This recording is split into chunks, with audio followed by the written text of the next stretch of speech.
হারামভাবে সম্পদ অর্জন করে আপনার লাভটা হলো কি? কার জন্য করছেন? আপনি কতটুকু খাবেন, কতটুকু ভোগ করবেন, আর দুনিয়া থেকে চলে যাবেন, সমস্ত আযাব আপনাকে ভোগ করতে হবে। যাদের জন্য রেখে যাচ্ছেন তারা কেউ এর দায় নিবে না, কেউ নিবে না ভাই।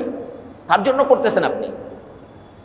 হ্যাঁ, আরে আল্লাহ পাক কোরআনুল কারীমের মধ্যে বলেন, সূরা ইয়াসিনের মধ্যে বলেন, আল ইয়াউমা নাখতিমু আলা আফওয়াহিহিম ওয়া তুকাল্লিমুনা আইদিহিম ওয়া তাশহাদু আরজুলহুম বিমা কানু ইয়াকসিবুন। কিয়ামতের ময়দানে আপনার মুখ তালা লাগায় দেওয়া হবে, মুখ বন্ধ করে দেওয়া হবে, মুখে কিছু বলার দরকার নাই। আপনার হাত আপনার বিরুদ্ধে সাক্ষী দেবে, আপনার পা আপনার বিরুদ্ধে সাক্ষী দেবে যে আমার দ্বারা এই হারাম কাজ করেছিল, এই করেছিল। পা বলবে আমার দ্বারা এখানে গিয়েছিল, এখানে গিয়েছিল। আপনি কাদেরকে খাওয়াচ্ছেন? আপনার সন্তান সন্ততি নয়, আপনার অঙ্গ প্রত্যঙ্গ পর্যন্ত আপনার বিরুদ্ধে সাক্ষী দিবে। এই সব কিছু কিন্তু আল্লাহর সিআইডি, মনে রাখবেন। সব আপনার অঙ্গ প্রত্যঙ্গগুলো আপনার বিরুদ্ধে চলে যাবে। আল ইয়াউমা নাখতিমু আলা আফওয়াহিহিম, আল্লাহ বলছেন আজকের দিনে আমি তোমার মুখে তালা লাগাই দিব। ওয়া তুকাল্লিমুনা আইদিহিম, তোমার হাত, তোমাদের হাতগুলো কথা বলতে শুরু করে দিবে। ওয়া তাশহাদু আরজুলহুম, তোমার পা তোমার বিরুদ্ধে সাক্ষী দিবে। বিমা কানু ইয়াকসিবুন, তুমি যা অর্জন করেছো। আবার ভালো কাজ যদি করেন, হাত পা আপনার পক্ষে সাক্ষী দিবে। হাত পা কি করবে? আপনার পক্ষে সাক্ষী দিবে। এজন্য কি করছি আমি, কি করা দরকার ছিল? মুআজ্জাজ মুহতারাম সম্মানিত দ্বীনি ভাইরা, আল্লাহ রাব্বুল আলামিনের দরবারে অগণিত শুকরিয়া, যিনি আমাদেরকে সমস্ত রকম পেরেশানি মুক্ত রেখে আমাদেরকে মসজিদে তার মেহমান করে নিয়ে এসেছেন। সেই রহমানের দরবারে আমরা সকলে শুকরিয়া আদায় করি, সকলে বলে আলহামদুলিল্লাহ। সম্মানিত দ্বীনি ভাইরা, আমরা কিছুদিনের জন্য মাত্র দুনিয়াতে আসছি। আমাদের সবাইকে বিদায় নিয়ে চলে যেতে হবে, তাই না? আপনি লক্ষ্য করেন, আপনার দাদা দাদি নানা নানি যারা দুনিয়াতে ছিল তারা আজকে নাই। অনেকের বাবা নাই, মা নাই, তাই না? আপনাকে আমাকে এভাবে চলে যেতে হবে। বিষয় হলো এই চলে যাওয়াটা নিশ্চিত, চলে যেতেই হবে, কেউ এর হাত থেকে রেহাই পাবে না। আল্লাহ বলছেন কুল্লু নাফসিন যায়িকাতুল মাউত, প্রত্যেক প্রাণীকে মৃত্যুর স্বাদ গ্রহণ করতে হবে। এরপর বলছেন সুম্মা ইলাইনা তুরজাউন, আর আমার কাছে আবার ফিরে আসতে হবে।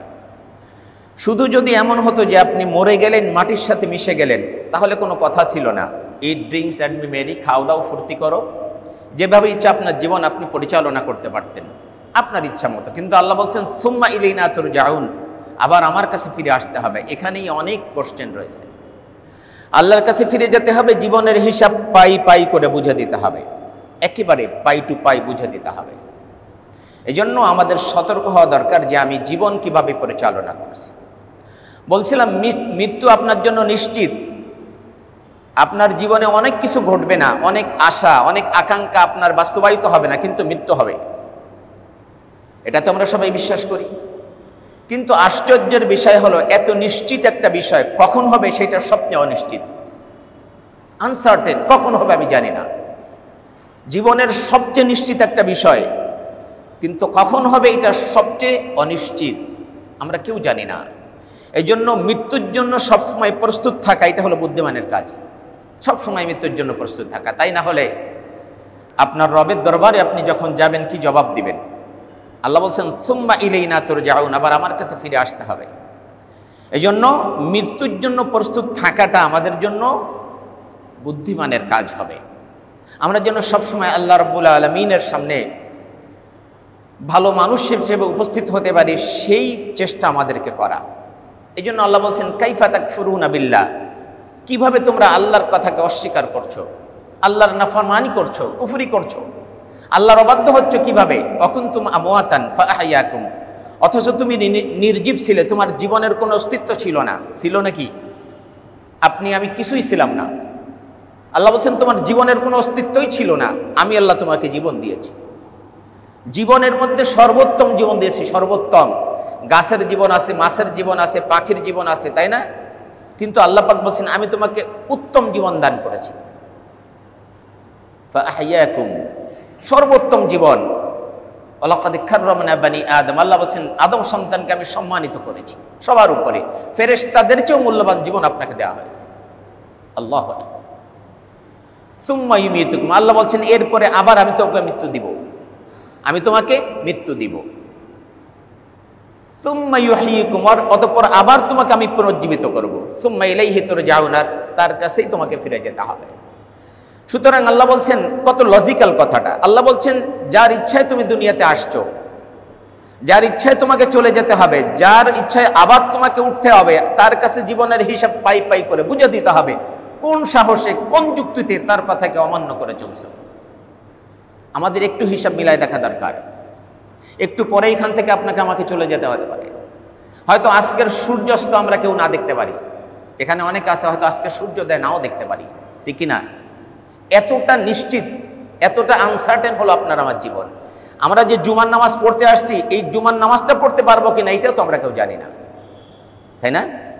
আল্লাহ, এই জন্য আমাদেরকে মৃত্যুর জন্য প্রস্তুত থাকা, এটা হবে বুদ্ধিমানের কাজ। আল্লাহ বলছেন কুল্লু নাফসিন যায়িকাতুল মাউত সুম্মা ইলাইনা তুরজাউন, আবার আপনাকে আল্লাহর কাছে ফিরে যেতে হবে। আল্লাহ রাব্বুল আলামিন সূরাত আলে ইমরানের মধ্যে বলছেন কুল্লু নাফসিন যায়িকাতুল মাউত ওয়া ইন্নামা তুওয়াফাউনা উজুরাকুম ইয়াওমাল কিয়ামা, প্রত্যেক প্রাণীকে মৃত্যুর স্বাদ গ্রহণ করতে হবে। ওয়া ইন্নামা তুওয়াফাউনা উজুরাকুম ইয়াওমাল কিয়ামা, কিয়ামতের ময়দানে তোমাদের প্রত্যেকের পারিশ্রমিক পরিপূর্ণ করে দেওয়া হবে। তুমি দুনিয়াতে যা করেছো সব পরিপূর্ণ করে দেওয়া হবে, আল্লাহর ওয়াদা। ফামান ইয়ামাল মিসকালা যাররাতিন খায়রান ইয়ারা, যাররা পরিমাণ, পরমাণু পরিমাণ ভালো কাজ যদি করে থাকো তার প্রতিফল তুমি সেদিন পাবে, প্রতিদান পেয়ে যাবে। ওমান ইয়ামাল মিসকালা যাররাতিন শাররান ইয়ারা, যাররা পরিমাণ, পরিমাণ খারাপ কাজ যদি করো তার প্রতিফল সেদিন তোমাকে পেতে হবে, সব লিখে রাখা হচ্ছে। এই জন্য বলছেন ওয়া ইন্নামা তুওয়াফাউনা উজুরাকুম ইয়াওমাল কিয়ামা, কিয়ামতের ময়দানে তোমার পারিশ্রমিক, দুনিয়াতে তুমি যা করেছো এর প্রতিদানকে পরিপূর্ণ করে দেওয়া হবে। ফামান যুহজিহা আনিন নারি ওয়া উদখিলাল জান্নাতা ফাকাদ ফাজ, সুতরাং সেদিন যাকে জাহান্নামের আগুন থেকে রক্ষা করা হবে, জান্নাতে প্রবেশ করানো হবে, সেই ব্যক্তি হলো সফল কাম। আল্লাহু আকবার। আমরা মনে করি সফলতা হলো আমার গাড়ি বাড়ি থাকবে, ব্যাংক ব্যালেন্স থাকবে, ডুপ্লেক্স একটা বাড়ি থাকলো, আমি অনেক পাওয়ারফুল মানুষ, আমার অনেক ইন্ডাস্ট্রি আছে, বেশ আমি সফল। না ভাই, আল্লাহ বলেন না এ কথা। আল্লাহ বলছেন যে সেই দিন কিয়ামতের কঠিন মুসিবতের সময়, বিচার ফয়সালার সময় যাকে জাহান্নাম থেকে রক্ষা করা হবে, জান্নাতে প্রবেশ করানো হবে, সেই ব্যক্তি সফল কাম। বাস্তবতা তাই, দুনিয়া তো ক্ষণস্থায়ী, একদম ক্ষণস্থায়ী, একটু পরে এখান থেকে আপনাকে চলে যেতে হবে। সুতরাং এই জীবনের জন্য আপনি কি পরিমাণ চেষ্টা করছেন, আর আখিরাতের জীবন যেটা কেন অনন্তকাল আপনাকে থাকতে হবে, সেই জীবনের জন্য আপনি কতটুকু চেষ্টা করছেন একটু ভেবে দেখেন তো। আল্লাহ বলছেন ফামান যুহজিহা আনিন নার ওয়া উদখিলাল জান্নাতা ফাকাদ ফাজ ওমাল হায়াতুদ দুনিয়া ইল্লা মাতাউল গুরুর, দুনিয়ার জীবন এটা একটা ধোঁকা মাত্র, তোমাকে ধোঁকায় ফেলে রেখেছে। এটা ধোঁকার মধ্যে তুমি ঘুরতেছো, এটা ফানুস, কিচ্ছু তোমার সাথে যাবে না। আপনি যে খালি হাতে পৃথিবীতে এসেছিলেন, খালি হাতে আবার চলে যেতে হবে। সারা পৃথিবী শাসন করেছিলেন বাদশাহ সিকান্দার। উনি বললেন যে আমি যখন মৃত্যুবরণ করি, আমার 2 হাত জানাজা যখন নেবে খাটিয়াই করে, তখন আমার 2 হাত বাহিরে রেখো, দুনিয়ার মানুষ যেন দেখে আমি সারা পৃথিবীর বাদশাহ হয়েও খালি হাতে দুনিয়া থেকে চলে যাচ্ছি। আল্লাহু আকবার। কিচ্ছু আপনার সাথে যাবে না। সুতরাং আপনি আল্লাহর হুকুম অমান্য করে কেন দুনিয়ার পিছনে ছুটছেন? দুনিয়া কামাই করা এটা নাজায়েজ নয়, কিন্তু হারামভাবে কামাই করাটা নাজায়েজ। আপনি কেন নিজের জীবনকে বরবাদ করে দিচ্ছেন? দুনিয়ার সামান্য প্রলোভনে পড়ে আপনি আখিরাতকে, অনন্ত জীবনকে ধ্বংস করে দিচ্ছেন কেন? আল্লাহ বলছেন ওমাল হায়াতুদ দুনিয়া ইল্লা মাতাউল গুরুর। আল্লাহ রাব্বুল আলামিন বলছেন যে কুল ইন্নাল মাউতাল্লাযী তাফিররুনা মিনহু ফাইন্নাহু মুলাকীকুম সুম্মা তুরাদ্দুনা ইলা আলিমিল গায়বি ওয়াশ শাহাদা ফায়ুনাব্বিউকুম বিমা কুনতুম তা'মালুন।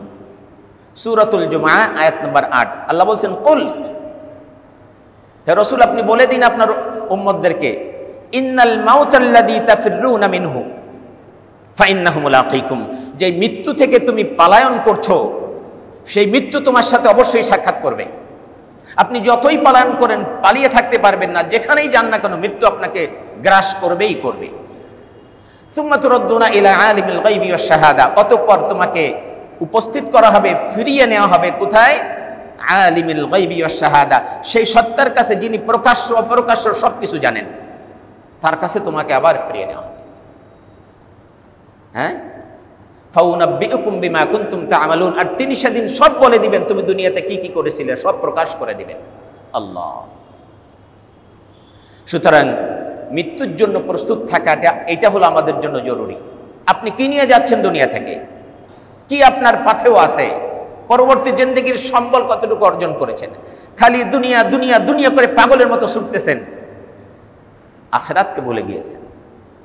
বড়ই নির্বুদ্ধিতার কাজ করছেন আপনি, বড়ই নির্বুদ্ধিতার কাজ করছেন। আল্লাহ রাব্বুল আলামিন কোরআনুল কারীমের মধ্যে বলছেন আপনার আমার আমলকে আল্লাহ পাক কিভাবে সংরক্ষণ করছেন। সূরা বনী ইসরাঈল আয়াত নাম্বার 13-14 আল্লাহ বলছেন ওয়াকুল্লা ইনসান আলজামনাহু তাইরাহু ফি উনুকিহি ওয়া নুখরিজু লাহু ইয়াওমাল কিয়ামাতি কিতাবান ইয়ালকাউহু মানশুরা।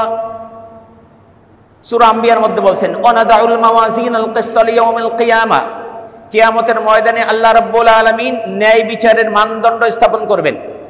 ন্যায় বিচারের মানদণ্ড ওয়ানাদাউল মাওয়াজিনাল কিসতা লিয়াউমিল কিয়ামা ফালা তুযলামু নাফসুন শাইআ, সেদিন কারোর উপরে বিন্দুমাত্র জুলুম করা হবে না। আল্লাহ রাব্বুল আলামিন কখনো কারোর উপরে জুলুম করে না। আল্লাহ পাকের শানে এই জুলুম কথাটা যায় না। আল্লাহ পাক নিজের জন্য জুলুম হারাম করেছেন, মানুষের জন্য হারাম করে দিয়েছেন। আল্লাহ কখনোই তার সৃষ্টি জগতের উপরে জুলুম করেন না। আল্লাহ বলছেন ফালা তুযলামু নাফসুন শাইআ, কারোর উপরে বিন্দুমাত্র জুলুম করা হবে না। ওয়া ইন কানা মিসকালা হাববাতিন মিন খারদালিন আতাইনা বিহা, ওয়া ইন কানা মিসকালা হাববাতিন মিন খারদালিন আতাইনা বিহা। তুমি যদি দুনিয়াতে সরিষার দানা পরিমাণ কোনো কাজও করো, সেদিন তোমার সামনে এটা উপস্থিত করা হবে। আল্লাহ, সামান্য সরিষার দানা পরিমাণ কোনো কাজও যদি করে থাকেন, সেটা আপনার সামনে উপস্থিত করা হবে অন দ্য রেকর্ড। এই যে আপনার সামনে উপস্থিত করা হবে। ওয়া কাফা বিনা হাসিবিন, আল্লাহ বলেন হিসাব গ্রহণে আল্লাহ খুব পারদর্শী। হ্যাঁ, হিসাব গ্রহণে আল্লাহ খুবই পারদর্শী। আল্লাহ বলছেন ওয়াকুল্লা ইনসানিন আলজামনাহু তাইরাহু ফি উনুকিহি, প্রত্যেক মানুষের এই উনুক বলা হয় ঘাড়, এখানে তার আমল নামাকে সংরক্ষণ করা হয়। অনুখরিজু লাহু ইয়াওমাল কিয়ামাতি কিতাবান ইয়ালকাউহু মানশুরা, কিয়ামতের ময়দানে একটা ওপেন বই হিসেবে আপনার সামনে তুলে ধরা হবে। আল্লাহু আকবার। এটা বোঝা এখন খুব সহজ হয়ে গিয়েছে। আপনার কাছে একটা মোবাইল আছে, দামি মোবাইল, এর মধ্যে আপনি অনেক কিছু লিখে রাখলেন। আপনি শুধু কম্পিউটারের দোকানে যে ওইখানে দিয়ে বলবেন যে এটা প্রিন্ট করে দাও, দেখবেন প্রিন্ট করে বের করে দিচ্ছে। দেখি না, বিজ্ঞান আমাদেরকে এটা বোঝা খুব সহজ করে দিয়েছে। আপনার মোবাইলে যেটা সেভ করা আছে, এটা শুধু কম্পিউটারের দোকানে দিয়ে বলবেন যে এটা আপনি বের করে দেন, প্রিন্ট বের করে দিবে। ঠিক আপনার এখানে জমা রাখা হচ্ছে। আল্লাহ বলছেন ওয়াকুল্লা ইনসানিন আলজামনাহু তাইরাহু ফি উনুকিহি, তার গ্রীবা দেশে এটাকে সংরক্ষণ করা হচ্ছে, তার আমলনামা। আপনি যেখানেই যা করছেন না কেন, রাতে দিনে গোপনে প্রকাশ্যে যা কিছু করছেন, সব সংরক্ষণ করা হচ্ছে, অন দ্য রেকর্ড উপস্থিত করা হবে। মনে করেন না যে সরকারকে ফাঁকি দিলাম, প্রশাসনকে ফাঁকি দিলাম, ঘুষ খাইলে কিছু হবে না। মনে করেন না জনগণকে ফাঁকি দিয়ে টাকা চুরি করলাম, বিদেশে পাচার করলাম, কোনো সমস্যা হবে না। সমস্যা তো অবশ্যই হবে, আপনি তো ধরা খেয়ে যাবেন আল্লাহর কাছে। সমস্ত আমল এখানে লিখে রাখা হচ্ছে। অনুখরিজু লাহু ইয়াওমাল কিয়ামাতি কিতাবান ইয়ালকাউহু মানশুরা, কিয়ামতের ময়দানে একটা প্রকাশ্য কিতাব হিসেবে আপনার সামনে দেওয়া হবে, আর বলা হবে ইকরা কিতাবাক, পড়ো তুমি তোমার আমলনামা। কাফা বিনাফসিকাল ইয়াওমা আলাইকা হাসিবা, আজকের দিনে তোমার হিসাব নেওয়ার জন্য তুমি যথেষ্ট। দেখো তুমি কি করেছো, আজকের দিনে তোমার হিসাব নেওয়ার জন্য তুমি যথেষ্ট। প্রত্যেকের আমলনামা তার হাতে দেয়া হবে। হাদিস শরীফে আসছে যে ব্যক্তি কোনো লেখাপড়া জানে না, সেও সেদিন পড়তে পারবে তার আমলনামা। কোনো লেখাপড়া জানে না, তারপরও আরবি এটা পড়তে পারবে। দেখো, এই দেখো তোমার আমলনামা, আল্লাহ দেখাবেন। ব্যাপারটা আমার কাছে এমন মনে হয় যে একটা ছেলে টেস্ট পরীক্ষা দিয়েছে বা স্কুলে পরীক্ষা দিয়েছে, সে ফেল করেছে। তো এত ভালো ছাত্র ফেল করলো কেন? তো যে বলছে অঙ্কে ফেল আছে, যে বলছে স্যার আমি তো ভালো লিখেছিলাম, কেন ফেল করলাম? স্যার বলবেন কেরানিকে এই ছেলেটার খাতাটা বের করো। তো খাতা বের করে বলা হবে দেখো বাবা তুমি কি করেছো, যোগফল যেখানে 30 হওয়ার কথা ছিল তুমি 32 করে দিয়েছো, বিয়োগফল যেখানে 40 হওয়ার কথা ছিল সেখানে তুমি 39 করেছো, গুণফল যেখানে 70 হওয়ার কথা ছিল তুমি 75 করেছো। দেখো তুমি কেন ফেল করেছো, দেখো ইকরা কিতাবাক, তুমি তোমার আমলনামা পড়ো। ঠিক কিয়ামতের ময়দানে এভাবে আপনাকে বলা হবে, যারা বিশেষ করে কাফের তাদেরকে বলা হবে, দেখো তোমার আমলনামা, ইকরা কিতাবাক, তোমার আমলনামা তুমি পড়ো, কাফা বিনাফসিকাল ইয়াওমা আলাইকা হাসিবা, আজকের দিনে তোমার হিসাব নেওয়ার জন্য তুমি যথেষ্ট, দেখো তুমি কি করেছিলে দুনিয়াতে। অন দ্য রেকর্ড সেদিন আপনার সামনে উপস্থিত করা হবে। আল্লাহ বলছেন, ওয়া ইন কানা মিসকালা হাববাতিন মিন খারদালিন আতাইনা বিহা, একেবারে আপনি সরিষার দানা পরিমাণ কোনো কাজ যদি করে থাকেন, অন দ্য রেকর্ড আপনার সামনে সেই দিন এটা উপস্থিত করা হবে। আল্লাহ, সুতরাং আমাদেরকে একটু ভেবে চিন্তে কাজ করতে হবে যে আমি আসলে কি করতেছি, আমার কি করা দরকার ছিল, মানুষ হিসেবে আমার কি করা দরকার ছিল, আর আমি কি করতেছি। আল্লাহর হাবিব সাল্লাল্লাহু আলাইহি ওয়াসাল্লাম বলেন, লা তাজুলু কদম ইবনে আদম হাত্তা ইউসআলা আন খামসিন, কিয়ামতের ময়দানে আদমের কোন সন্তান 5টি প্রশ্নের জবাব না দিয়ে এক পাও সামনে অগ্রসর হতে পারবে না, ঠায় দাঁড়িয়ে থাকতে হবে। বছরের পর বছর, কিয়ামতের একটা দিন 1000 মাস 1000 বছরের সমান হবে। কোরআনুল কারীমের মধ্যে আল্লাহ বলেছেন একটা দিন। এর জন্য কাউকে দাঁড়িয়ে থাকতে হবে, বছরের পর বছর দাঁড়িয়ে থাকতে হবে। দাঁড়িয়ে থাকতে থাকে এমন অবস্থা হবে, বলবে আল্লাহ আমাকে বিচার করেন, এত অস্থির হয়ে যাবে, এত আযাব তার হবে, বলবে আল্লাহ বিচার করেন, যদি জাহান্নামে দেন তাও দেন, আমি আর দাঁড়িয়ে থাকতে পারছি না। আল্লাহ, এমন ভয়াবহ একটা অবস্থা হবে। আল্লাহর হাবিব বলছেন, আদমের কোন সন্তান সেদিন 5টি প্রশ্নের জবাব না দিয়ে এক পাও সামনে অগ্রসর হতে পারবে না। সে 5টা প্রশ্ন কই? আন উমরিহি ফিমা আফনাহু, তোমাকে যে আমি জীবন দিয়েছিলাম, বিশেষ করে অ্যাডাল্ট হওয়ার পর থেকে মৃত্যু পর্যন্ত, বালেগ হওয়ার পর থেকে মৃত্যু পর্যন্ত এই যে সময়টা তুমি কিভাবে ব্যয় করেছো তার হিসাব দাও। প্রত্যেকটা মুহূর্তের হিসাব দেওয়া লাগবে, প্রত্যেকটা সেকেন্ডের হিসাব দেওয়া লাগবে। এই জন্য আমরা যারা সময় বেহুদা ব্যয় করছি একটু চিন্তা করা দরকার। বিশেষ করে যুবক ভাই যারা আসো, স্টুডেন্ট যারা আসো, মোবাইলের পিছনে টাইম ব্যয় করে ফেলতেছো, জীবনকে ধ্বংস করে দিচ্ছ, আজে বাজে ছবি দেখতেছো, সাবধান হও। আল্লাহর কাছে হিসাব দেওয়া লাগবে, প্রত্যেকটা মুহূর্তের হিসাব দেওয়া লাগবে। গোটা জীবন কিভাবে পরিচালনা করেছেন তার হিসাব দিতে হবে। আন উমরিহি ফিমা আফনাহু ওয়া আন শাবাবিহি ফিমা আবলাহু, তোমার যৌবনকে তুমি কিভাবে ব্যয় করেছিলে, তোমার জিসম, তোমার শরীরকে কিভাবে ব্যয় করেছিলে তার হিসাব দাও। এটা এক্সক্লুসিভলি আপনাকে আলাদাভাবে এটা জিজ্ঞাসা করা হবে। ওয়া আন মালিহি মিন আইনা ইকতাসাবাহু ওয়া ফিমা আনফাকাহু, তৃতীয় প্রশ্ন করা হবে সম্পদ কিভাবে অর্জন করেছো তার হিসাব দাও। চতুর্থ প্রশ্ন করা হবে সম্পদ কিভাবে ব্যয় করেছো তার হিসাব দাও। আল্লাহ, সম্পদ অর্জন করার ক্ষেত্রে আপনাকে মারাত্মকভাবে সতর্ক হতে হবে। এইখানে মানুষ ধরা খেয়ে যাবে বেশি। আপনি যদি হালালভাবে কোটি কোটি টাকার সম্পদ অর্জন করেন, যাকাত দেন, হজ করেন, আপনি যদি দান করেন, ব্যাস এটা জায়েজ আছে। কিন্তু হারামভাবে যদি একটা টাকাও আপনি অর্জন করেন, আল্লাহর কসম কিয়ামতের ময়দানে আপনাকে আসামির কাঠগড়ায় দাঁড় করানো হবে, কোনো রেহাই নাই। আল্লাহ পাক তার হাবিবের মাধ্যমে জানিয়ে দিয়েছেন এই প্রশ্ন আপনাকে দিতে হবে, সম্পদ কিভাবে অর্জন করেছো তার হিসাব দাও। এটাকে হালাল ছিল নাকি হারাম ছিল, এটাকে বৈধ ছিল নাকি অবৈধ ছিল। আজকে আপনি জনগণের কোটি কোটি টাকা তসরুফ করে চুরি করে মনে করছেন আমি বড় বড় লোক হয়ে গিয়েছি, তাতে লাভটা হয়েছে কি? জিল্লতি বেইজ্জতি তো দুনিয়া থেকে হতে হচ্ছে। সারা পৃথিবীতে রিরি পড়ে গেছে আপনার ব্যাপারে যে আপনি একটা চোর। সারা পৃথিবীর মানুষ আপনাকে ধিক্কার দিচ্ছে। আর কিয়ামতে তো আযাব আছেই আছে। তাহলে এই হারামভাবে সম্পদ অর্জন করে আপনার লাভটা হলো কি? কার জন্য করছেন? আপনি কতটুকু খাবেন, কতটুকু ভোগ করবেন, আর দুনিয়া থেকে চলে যাবেন, সমস্ত আযাব আপনাকে ভোগ করতে হবে। যাদের জন্য রেখে যাচ্ছেন তারা কেউ এর দায় নিবে না, কেউ নিবে না ভাই। কার জন্য করতেছেন আপনি? আরে আল্লাহ পাক কোরআনুল কারীমের মধ্যে বলেন, সূরা ইয়াসিনের মধ্যে বলেন, আল ইয়াউমা নাখতিমু আলা আফওয়াহিহিম ওয়া তুকাল্লিমুনা আইদিহিম ওয়া তাশহাদু আরজুলহুম বিমা কানু ইয়াকসিবুন। কিয়ামতের ময়দানে আপনার মুখ তালা লাগায় দেওয়া হবে, মুখ বন্ধ করে দেওয়া হবে, মুখে কিছু বলার দরকার নাই। আপনার হাত আপনার বিরুদ্ধে সাক্ষী দেবে, আপনার পা আপনার বিরুদ্ধে সাক্ষী দেবে যে আমার দ্বারা এই হারাম কাজ করেছিল, এই করেছিল। পা বলবে আমার দ্বারা এখানে গিয়েছিল, এখানে গিয়েছিল।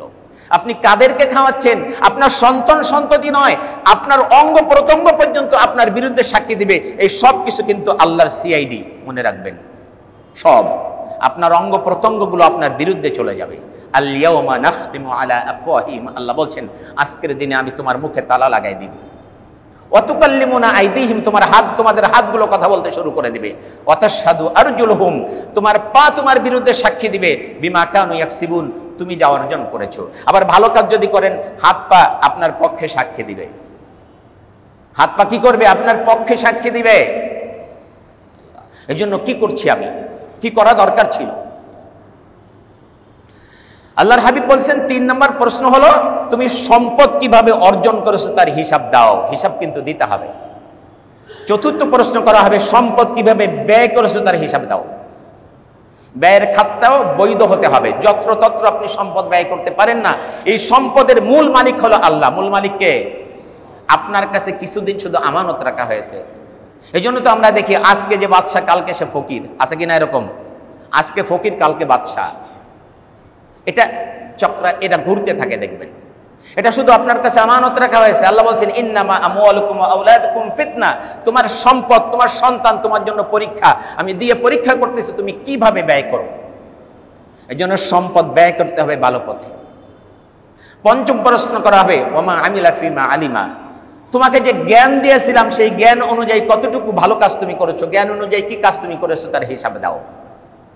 ধরা খেয়ে যাবে সবাই। সবাই জানে ঘুষ খাওয়া হারাম, জানে কি না? তারপরেও খাচ্ছে।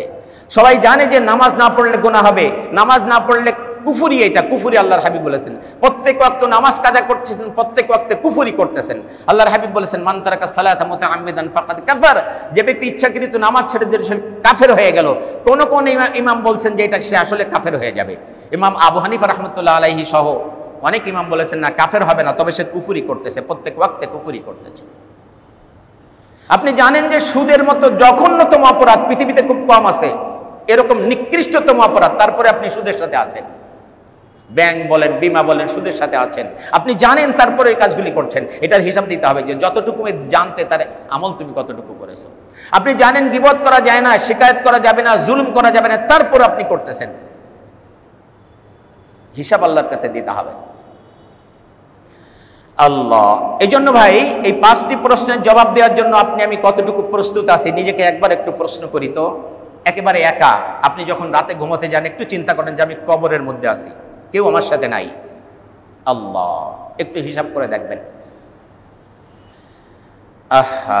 এই জন্য ভাই আমাদেরকে সতর্ক হওয়া দরকার যে মৃত্যুই আমাদের শেষ পরিণতি নয়, ঠিক কিনা? এখানে যারা আছি তারা তো এটা বিশ্বাস করি, তাই না হলে মসজিদে আসতাম না, ঠিক কিনা? আমরা আখিরাতকে বিশ্বাস করি যে আখিরাতে আমাকে আল্লাহর কাছে উঠতে হবে, সেই জন্যই তো মসজিদে আসা। যারা আখিরাতকে বিশ্বাস করেন না তারা মসজিদেও আসে না, আল্লাহকে বিশ্বাস করে না। তো আমি আখিরাতকে বিশ্বাস করার পরেও আমি কি করতেছি? আখিরাতে যে আল্লাহর কাছে জবাবদিহি করতে হবে সেজন্য কতটুকু প্রস্তুতি আপনার আমার আছে? আমি আসলে কি এই প্রশ্নগুলো জবাব দিতে পারবো সেরকম প্রস্তুতি কি আমার আছে? যদি না থাকে তাহলে এখন থেকে প্রস্তুতি নেন, আজকে থেকে, এখন থেকে, কালকে না, আজকেই করতে হবে এটা। আর যদি আগের থেকে থাকে আলহামদুলিল্লাহ, সুম্মা আলহামদুলিল্লাহ, আরো ভালো প্রস্তুতি নিতে হবে। আল্লাহ, এই জন্য ভাই কিয়ামতের ময়দানে কাফেররা বলবে যে মালি হাদাল কিতাব, মালি হাদাল কিতাব লা ইউগাদিরু সগীরাতান ওয়ালা কাবীরাতান ইল্লা আহসাহা। এটা কেমন কিতাব, কেমন আমলনামা? যখন তাদের হাতে আমলনামা দেওয়া হবে, ওই যে ইকরা কিতাবাক, তোমার আমলনামা তুমি পড়ো। আমলনামা দেখে কাফেররা বলতে থাকবে মালি হাদাল কিতাব, এটা কেমন কিতাব? লা ইউগাদিরু সগীরাতান ওয়ালা কাবীরাতান ইল্লা আহসাহা। ছোট বড় কোনো আমল তো পরিত্যাগ করা হয় না, এই সব কিছুকে লিপিবদ্ধ করা হয়েছে। লা ইউগাদিরু সগীরাতান ওয়ালা কাবীরাতান ইল্লা আহসাহা, সব লেখা হয়েছে, ছোট বড় সব, কোনো বাদ যায় নাই। আপনি কোন সিপার মধ্যে বসে কি করেছেন, কার সাথে কোন সলা পরামর্শ করেছেন মানুষের ক্ষতি করার জন্য, কোথায় কি করেছেন, এভরিথিং লিখে রাখা হবে। আর কোনো ভালো কাজ করেছেন একেবারে গোপনে, রাতে উঠে তাহাজ্জুদ নামাজ পড়েছেন, সেটাও লিখে রাখা হবে। আল্লাহ বলবে মালি হাদাল কিতাব লা ইউগাদিরু সগীরাতান ওয়ালা কাবীরাতান ইল্লা আহসাহা। সুতরাং আমাদের সেদিন যেন আফসোস করতে না হয়, তারা আফসোস করে বলবে, তারা সেদিন আফসোস করে কথাগুলো বলতে থাকবে, আমাদের জন্য সেদিন আফসোস করতে না হয়। এই জন্য দুনিয়া থেকেই আমাদেরকে সতর্ক হতে হবে। বলছিলাম মৃত্যুর কথা, মৃত্যু থেকে আমরা কেউ রেহাই পাবো না, ঠিক কিনা? মৃত্যুর হাত থেকে কেউ রেহাই পাবে না, কিন্তু আশ্চর্যের ব্যাপার হলো কখন মারা যাবো আমরা কেউ জানি না। জীবনের সবচেয়ে সবচেয়ে মানে নির্ধারিত একটি বিষয়। আমি আবারও বলছি, আপনার জীবনে অনেক আকাঙ্ক্ষা, আশা আকাঙ্ক্ষা পূর্ণ হবে না, কিন্তু মৃত্যু আপনাকে বরণ করতেই হবে। কিন্তু আশ্চর্যের বিষয় হলো আপনি কখন মারা যাবেন এটা কেউ জানেন, আপনি জানেন না। এই জন্য বুদ্ধিমানের কাজ হলো সবসময় মৃত্যুর জন্য প্রস্তুত থাকা। মৃত্যু মানুষের জীবনের সবচেয়ে কঠিন সময়। এই সময়ে শয়তান চায় মানুষকে বেঈমান করে জাহান্নামে নিয়ে যাওয়ার জন্য। কারণ শয়তান তো একটাই মাত্র মিশন এবং ভিশন নিয়ে পৃথিবীতে এসেছে, সেটা কি? আদম সন্তানকে পাপ পঙ্কিলতার জালে আটকে তাকে জাহান্নামে নিক্ষেপ করা। এই একটাই মাত্র উদ্দেশ্য শয়তানের। এই জন্য সে জানে মৃত্যুর সময় যদি একটা মানুষকে বেঈমান করে দেওয়া যায় তাহলে সে জাহান্নামী হয়ে যাবে, ঠিক কি না? এই জন্য শয়তান মৃত্যুর সময় মানুষকে বিভ্রান্ত করার জন্য সর্বশক্তি নিয়োগ করে দেয়। আল্লাহ। ইমাম আহমদ বিন হাম্বালের মৃত্যুর আগে তিনি বলছেন এখন না পরে, এখন না পরে, এভাবে তিনি বলতেছিলেন। মাঝে মাঝে বেহুশ হয়ে যাচ্ছেন, বলতেছেন এখন না পরে। আবার যখন হুশে আসছেন তার ছেলে বলল, আব্বাজান আপনি কি বলতেছিলেন? ছেলে মনে করছে আল্লাহ, তিনি বলতেছেন আল্লাহ মৃত্যু এখন না আরো পরে।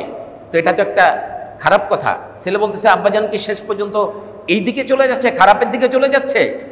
যখন হুশ আসলো তখন তিনি বললেন যে আব্বাজান আপনি এরকম বলতেছিলেন কেন? বলে যে বেটা, আমার যখন একটু অবস্থা খারাপের দিকে যাচ্ছে শয়তান এসে আমাকে ওয়াসওয়াসা দিচ্ছে যে আহমদ তুমি তো পার পেয়ে গেলে, তুমি তো পার পেয়ে গেলে, তুমি তো কামিয়াব হয়ে গিয়েছো। তখন আহমদ বিন হাম্বল বলছেন না এখন না আরো পরে, অর্থাৎ আমি যদি ঈমান নিয়ে মৃত্যুবরণ করতে পারি তাহলে আমি কামিয়াব। আল্লাহু আকবার। বলছে এখন না আরো পরে, আরো পরে, অর্থাৎ শেষ নিঃশ্বাস পর্যন্ত আমাকে দেখতে হবে যে আমি ঈমান নিয়ে যেতে পারছি কিনা। আল্লাহ রাব্বুল আলামিন সূরা হামিম সিজদা, যার আরেকটা নাম হলো সূরা ফুসসিলাত, এর মধ্যে আল্লাহ বলছেন, কি বলছেন? কান খাড়া করে শোনেন।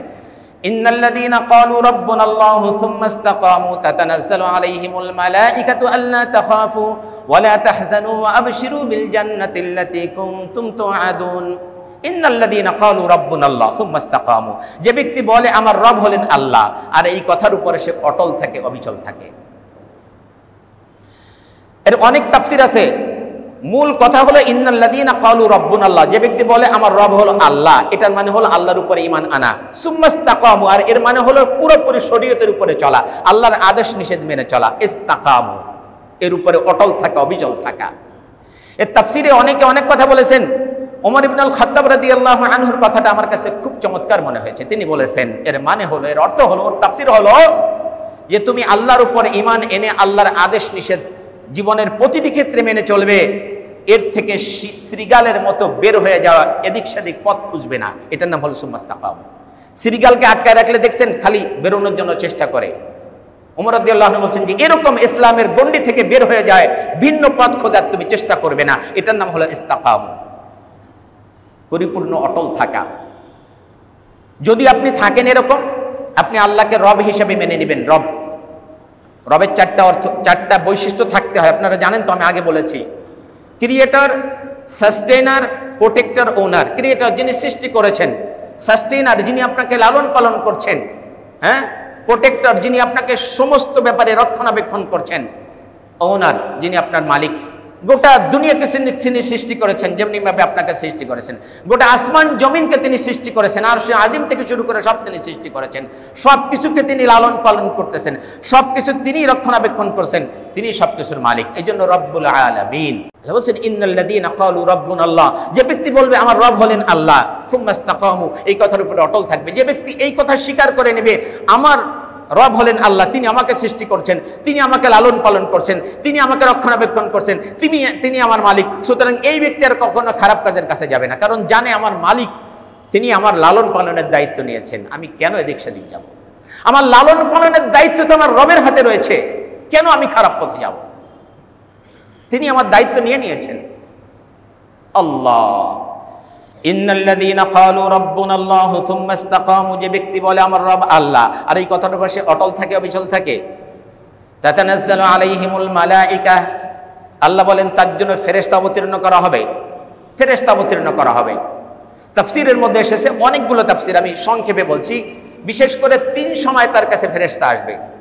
বিপদ আপদ মুসিবতে তার কাছে ফেরেশতা আসে, দুনিয়াতে এসে তাকে সান্ত্বনা দেয়, সে দেখতে পায় না কিন্তু সে অনুভব করতে পারে। এই জন্য মোমেন ব্যক্তি বিপদে কখনো বিচলিত হয় না, কারণ ফেরেশতা এসে তাকে অভয় দিতে থাকে। লা তাখাফু ওয়া লা তাহজানু, তোমার কোনো ভয় নাই, কোনো চিন্তা নাই। ফেরেশতা এসে তাকে অভয় দিতে থাকে, সে ভয় পায় না, চিন্তা করে না।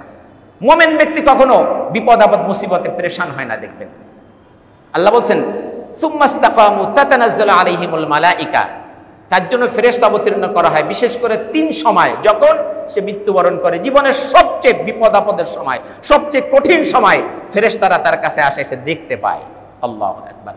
একদিকে শয়তান তাকে ওয়াসওয়াসা দিতে চাচ্ছে, কিন্তু ফেরেশতারা এসেছে। কত ফেরেশতা তাফসীরের মধ্যে এসেছে, যে ব্যক্তি আল্লাহকে রব হিসাবে মেনে নিল, এই কথার উপরে জীবনকে পরিচালনা করলো, সে যখন মৃত্যুর শয্যায় তার আশপাশে তার আত্মীয় স্বজন কান্নাকাটি করতেছে, কোরআন শরীফ পড়তেছে, দোয়া দুরূদ পড়তেছে, আর সে দেখতেছে অসংখ্য ফেরেশতা তাকে ইস্তেকবাল করার জন্য এসেছে, মোস্ট ওয়েলকাম করতেছে, বলতেছে আসো বন্ধু, তোমার কোনো ভয় নাই, কোনো চিন্তা নাই।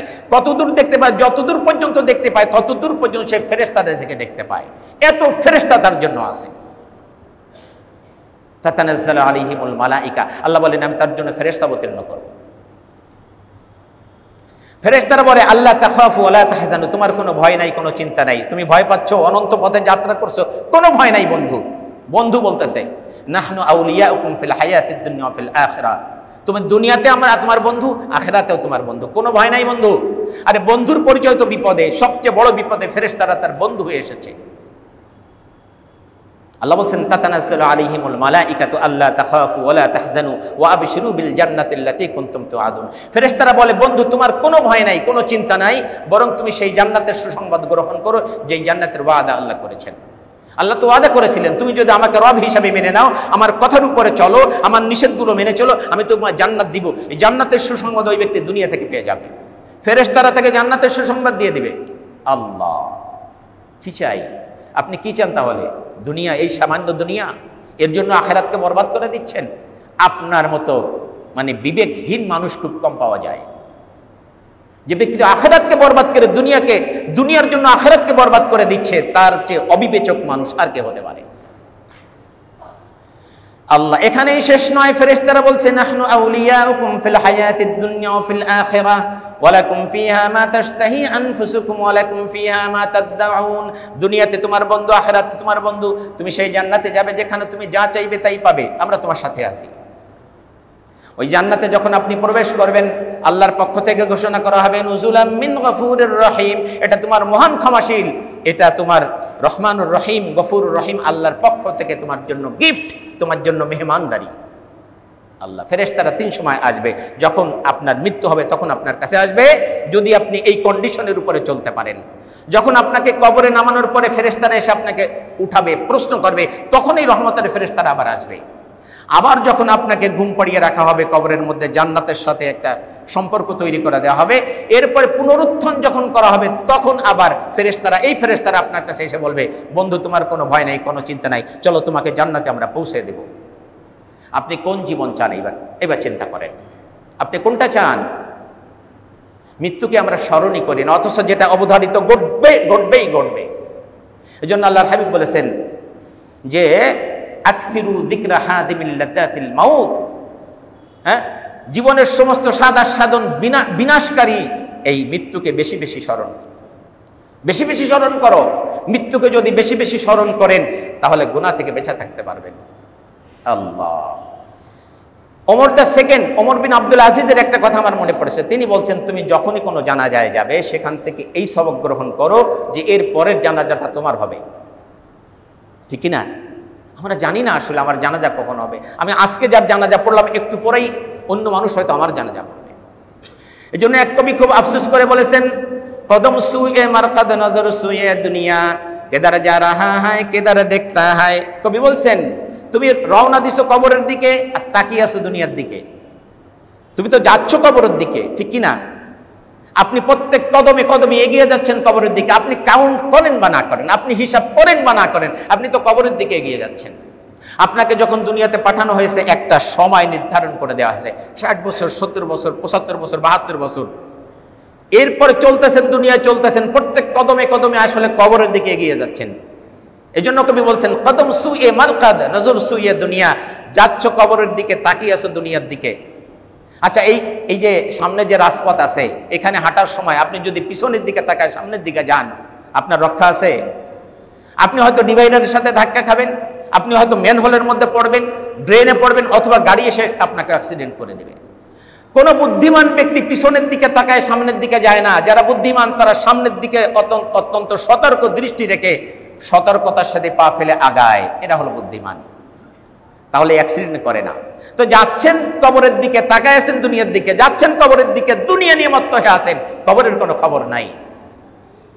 এই জন্য কবি বলছেন, কেদার যা রাহা হায় কেদার দেখতা হায়। হারে পাগলা, যাচ্ছ কোথায়, তাকাচ্ছ কোথায়? কোথায় যাচ্ছ, কোথায় তাকাচ্ছ? যেদিকে যাচ্ছ সেদিকে তাকাও। একটু কবরের কথা চিন্তা করো, পরকালের কথা চিন্তা করো। আর আল্লাহ পাক কোরআনুল কারীমের মধ্যে ডাক দিয়ে বলছেন, আল্লাহকুমুত তাকাসুর হাত্তা যুরতুমুল মাকাবির। আল্লাহকুমুত তাকাসুর, দুনিয়ার প্রাচুর্যের প্রতিযোগিতা তোমাকে কি করেছে? আখিরাত থেকে উদাসীন করে দিয়েছে। কত বাস্তব কথা বলছে, দুনিয়ার প্রাচুর্যের প্রতিযোগিতা তোমাকে আখিরাত থেকে উদাসীন করে দেয়। আজকে দুনিয়ার জন্য কত প্রতিযোগিতা, আমাদের কত প্রতিযোগিতা, লেখাপড়ার প্রতিযোগিতা, পরীক্ষার প্রতিযোগিতা, অমুক চাকরির প্রতিযোগিতা, ঘুষ খাওয়ার প্রতিযোগিতা, সুদ খাওয়ার প্রতিযোগিতা, প্রতিযোগিতা। আল্লাহ বলছেন দুনিয়ার প্রতিযোগিতা তোমাকে আখিরাত থেকে উদাস করে দিয়েছে। তার মানে আমি বলি না যে আপনি লেখাপড়া করবেন না, লেখাপড়া তো অবশ্যই করবেন। লেখাপড়া করতে হবে, চাকরি বাকরি করতে হবে, দেশের উন্নতি করতে হবে, নিজের পরিবারের উন্নতি করতে হবে, সবই করতে হবে হালাল পথে। আল্লাহ বলছেন আল্লাহকুমুত তাকাসুর, এই সূরা তো আমরা সবাই জানি, সূরা তাকাসুর জানি না? আল্লাহ বলছেন, আল্লাহ আজকে যে দেখবেন আল্লাহকুমুত তাকাসুর, প্রাচুর্যের প্রতিযোগিতা তোমাকে আখিরাত থেকে উদাসীন করে দিয়েছে। হাত্তা যুরতুমুল মাকাবির, এমনকি তুমি কবর পর্যন্ত পৌঁছাই গেছো, এখনো শেষ হয় নাই, এখনো হুঁশ হয় নাই, এখনো দুনিয়া নিয়ে আসো। হ্যাঁ, আমাদের দেশে একটা কথা বলে যে এক পা কবরে চলে গেছে, এখনো চরিত্র ভালো হয় নাই, বলে নাকি? কবরের দিকে চলে গিয়েছে, বৃদ্ধ হয়ে গিয়েছে, এখনো দুনিয়া, আখিরাতের কোনো চিন্তা নাই। আল্লাহ বলছেন হাত্তা যুরতুমুল মাকাবির, এমনকি কবর পর্যন্ত পৌঁছাই গেছো, তারপরেও দুনিয়া নিয়ে মত্ত হয়ে আসো। আল্লাহ বলছেন কাল্লা, না, তুমি যেটা করছো সেটা ঠিক নয়, এটা রং। আল্লাহ নিজে বলছেন কাল্লা, না, এটা ঠিক নয়। সাউফা তা'লামুন, অচিরেই তুমি জানতে পারবে তুমি কি ভুলটা করতেছো, অচিরেই তুমি জানতে পারবে। সাউফা তা'লামুন, অচিরেই তুমি জানবে। সুম্মা, আবার কাল্লা, না, তুমি যেটা করছো সেটা ঠিক নয়, অচিরেই তুমি জানতে পারবে তুমি কত বড় ভুল করতেছো। আল্লাহ, সুতরাং আমরা যেন ভুলের পথে না যাই। তার মানে কি দুনিয়া বঙ্গোপসাগরে ভাসায় দিবেন না, দুনিয়ার জায়গায় থাকবে, আপনি আপনার মতো করে চলতে হবে। নৌকা পানির উপরে চলে, ঠিক কিনা? পানি ছাড়া কি নৌকা চলতে পারে? এখন যদি মনে করে যে পানি ছাড়া যেহেতু আমি চলতে পারি না, পানি ভিতরে ঢুকাই নেই, নৌকা কি থাকবে না ডুবে যাবে? ডুবে যাবে। পানির উপরে চলবেন, পানি ভিতরে ঢুকানো যাবে না। দুনিয়ার উপরে চলবেন, দুনিয়াকে ভিতরে ঢুকানো যাবে না। এটা হলো মুমিনের দায়িত্ব। আপনাকে দুনিয়ার উপরে চলতে হবে, আখিরাতের জন্য দুনিয়ার উপরে চলতে হবে, কিন্তু দুনিয়া যেন আপনাকে পেয়ে না বসে, দুনিয়া যেন আপনাকে খেয়ে না ফেলে, দুনিয়া যেন আপনার ভিতরে ঢুকে না যায়। বাইন মাছ চেনেন? বাইন মাছ আমরা ছোটবেলায় ধরে, সেটা কাদার ভিতরে থাকে, কাদার ভিতরে, কিন্তু যখন তাকে তোলা হয় তার গায়ে একটু কাদা লাগে না। আপনাকে বাইন মাছের মতো হতে হবে। দুনিয়ার মধ্যে আপনি চলবেন, কিন্তু দুনিয়া যেন আপনাকে পেয়ে না বসে, দুনিয়া যেন আপনাকে পেয়ে না বসে। আপনি যখন দুনিয়া থেকে যাবেন একদম পরিষ্কার পরিচ্ছন্ন। আল্লাহ পাক আমাদের সকলকে দুনিয়া আখিরাতের সফলতা দান করুন। এর জন্য আল্লাহ পাক এই দোয়া আমাদেরকে শিখিয়ে দিয়েছেন, রব্বানা আতিনা ফিদ দুনিয়া হাসানা, হে আল্লাহ আপনি আমাকে দুনিয়ার কল্যাণ দান করুন, ওয়াফিল আখিরাতি হাসানা, আর আখিরাতের কল্যাণ দান করুন, ওয়াকিনা আযাবান নার, জাহান্নামের আযাব থেকে আপনি আমাকে রক্ষা করুন। আমি কোরআন হাদিস ঘেটে এর চেয়ে উত্তম দোয়া আর পাইনি, এর চেয়ে উত্তম দোয়া আর আমার কাছে কোনোটাই মনে হয় না। দুনিয়ার কল্যাণ, আখিরাতের কল্যাণ, জাহান্নাম থেকে মুক্তি, আর কি চাই? সুতরাং আমরা কাজ করব ইনশাআল্লাহ, আল্লাহর হুকুম মোতাবেক চলবো, ইস্তেকামাত থাকবো দিনের উপরে, আর আল্লাহর কাছে সাহায্য চাইবো। আল্লাহ পাক আমাদের সকলকে জান্নাতের জন্য কবুল করে নিন। সকলে বলে আমিন।